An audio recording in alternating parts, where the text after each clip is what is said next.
सभी विद्यार्थियों का मेरा नमस्कार। जो मैं आज कहने जा रहा हूँ इस YouTube के माध्यम से थोड़ा सा ध्यान से इसको सुनना। ये सब आप ही के हित में है।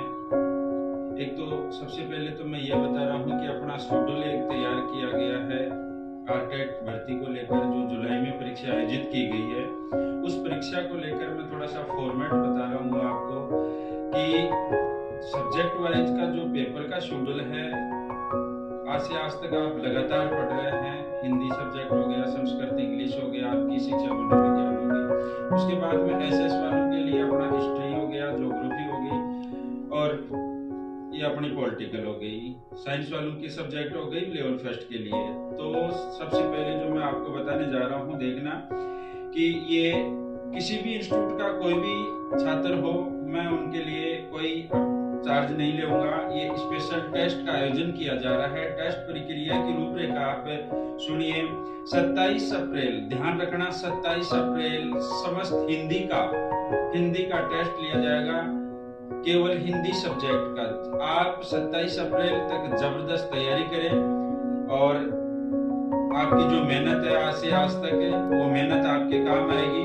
तो आप एक बार जम के दिखाइए मेरे को कि इसमें कितने मार्क्स आ सकते हैं। उसके बाद में जैसे अपने इसको 100% बांटते हैं, तो 20% हिंदी के हटा देते हैं। तो फिर अपना रास्ता, अगर अच्छे नंबर्स आ रहे हैं इसमें, तो हिंदी सब्जेक्ट को आप हटा देना। दूसरी बात, दूसरा जो सब है अपना टेस्ट, वो 8 मई को शिक्षा मनोविज्ञान का होगा, केवल शिक्षा मनोविज्ञान का होगा, ध्यान रखना। उसके बाद में ये लगातार मैं जो कर रहा हूँ, 22 मई संस्कृत, 22 मई का संस्कृत का होगा। 27 अप्रैल हिंदी, ध्यान रखना जो बुधवार है।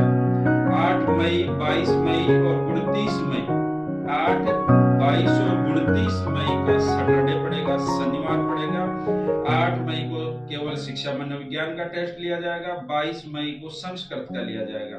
मैंने बहुत से स्टूडेंट से ये सुना, सर संस्कृत समझ में नहीं आती, कई लोग इसे पढ़ते ही नहीं है संस्कृत। मैं ये कह रहा हूँ कि जो कमजोरी है, अपनी कमजोरी को अपनी ताकत बनाओ। संस्कृत आपको नहीं आती, कोई बात नहीं, 10th के बाद में आप छोड़ दिए और संस्कृत अभी आपको नहीं आ रही, तो ये आपकी असफलता का कारण बनेगी। और यही सफलता का कारण है।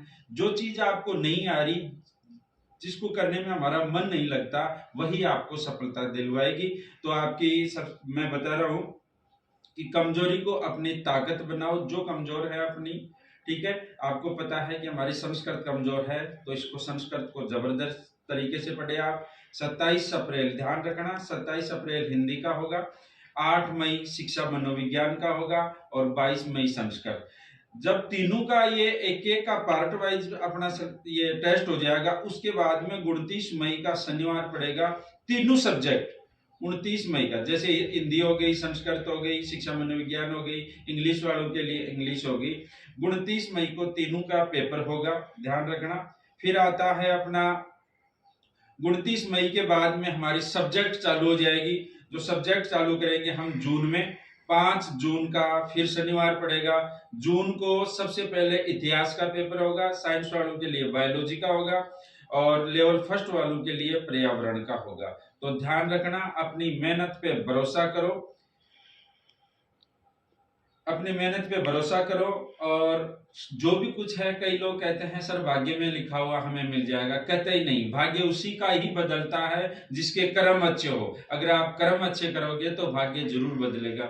भगवान भी उन्हीं की साथ देता है। कोई निठल्ला होके यूं बैठ गया कि हाँ मेरे साथ तो भगवान देगा, भगवान उन्हीं की तरफ नजर डालता है जो हाथ पैर हिलाते हैं, मेहनत करते हैं, भगवान उन्हीं का ही साथ देते हैं। तो ध्यान रखना अपना कि आप जी जान से मेहनत करें। वैकेंसी आपके सामने है 46,500 की। 5 जून को इतिहास, बायोलॉजी और पर्यावरण का होगा। 12 जून भूगोल, केमिस्ट्री और पर्यावरण का होगा। भूगोल, केमिस्ट्री और पर्यावरण का इस दिन का भी शनिवार है। फिर उसके बाद में 19 जून को होगा पॉलिटिकल, फिजिक्स और पर्यावरण का पेपर होगा। 26 जून को तीनों का टेस्ट लिया जाएगा। 26 जून को तीनों का टेस्ट लिया जाएगा। 26 जून को तीनों का टेस्ट होगा, जिसमें अपने सब्जेक्ट का पूरा पार्ट आ जाएगा। ये अपना अंतिम स्टेप है। उसके बाद में 3 जुलाई, ध्यान रखना शनिवार पड़ रहा है, 3 जुलाई का 3 जुलाई को और सब्जेक्ट का पेपर लिया जाएगा, पूरे 150 क्वेश्चन होंगे। और 10 जुलाई को फिर से एक पेपर लिया जाएगा।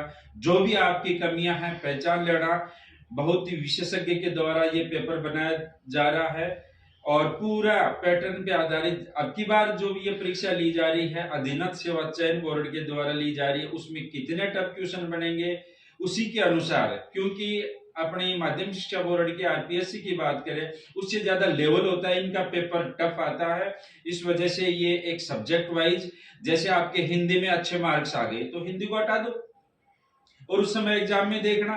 फिर आपकी शिक्षा मनोविज्ञान समझ में नहीं आ रही तो जी जान लगा दो आप पे, क्योंकि आपको पता है पास्ट जो गया है 26 सितंबर को कितने नंबर आए हैं आपको अच्छी तरह पता है।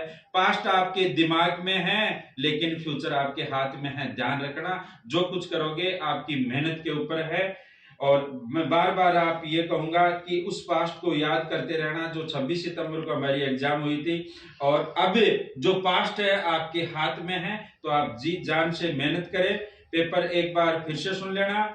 27 अप्रैल हिंदी का है, 8 मई शिक्षा मनोविज्ञान का है, 22 मई संस्कृत का है, 29 मई को उपयुक्त तीनों का लगेगा, जैसे हिंदी, शिक्षा मनोविज्ञान, संस्कृत और इंग्लिश का।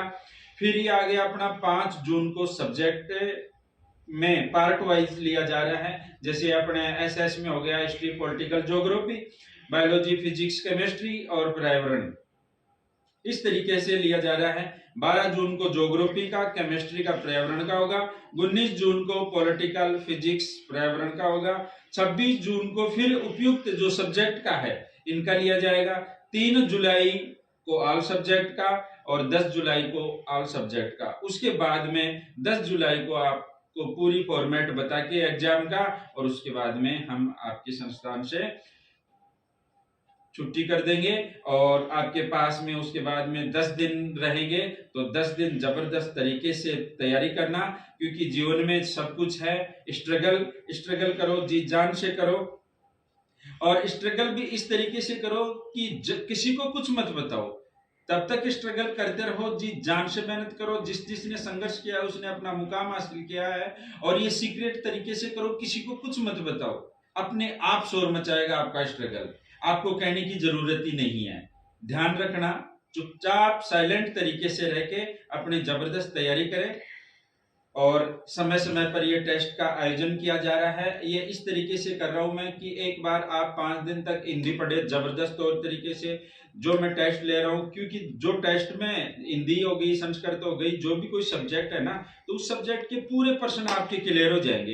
इस तरीके से अगर आप मेहनत करेंगे तो जी जान से लगातार आपको जो सफलता मिलेगी, तो हमारा पार्ट वाइज क्लियर होता जाएगा, सब्जेक्ट क्लियर होता जाएगा। अभी तो क्या है, आप ये पढ़ते हैं कि मैंने आधा घंटा ये पढ़ लिया, 1 घंटा ये पढ़ लिया, और 1 घंटा संस्कृत पढ़ ली, इंग्लिश पढ़ ली, जो भी आप पढ़ रहे हैं, ऐसे कभी भी मत पढ़ो आप। मैं जैसे बता रहा हूं कि हमारी 10 किलोमीटर की दूरी है, 10 किलोमीटर की दूरी है, तो यहाँ इसको 2 किलोमीटर हटा दो, हिंदी हो गई, 8 किलोमीटर की दूरी बचती है हमारे पास। संस्कृत को हटा दो, 6 किलोमीटर की दूरी बचती है हमारे पास। साइकोलॉजी को हटा दो, दूरी कम होती जा रही है, मंजिल आपके समीप आती जा रही है। तो ध्यान रखना, कोई भी छात्र किसी से कोई भी टेस्ट का चार्ज नहीं लिया जाएगा, निःशुल्क टेस्ट है। और दूसरी बात स्पेशल मैं ये बताने जा रहा हूँ आपको, जो ये सब्जेक्ट है, आपका सब्जेक्ट ही आपकी मेन एग्जाम में आने वाला है। तो आज जो तैयारी करेंगे उसका आउटपुट आपको मेन एग्जाम में जरूर मिलेगा। ठीक है, तो तैयारी करना। धन्यवाद।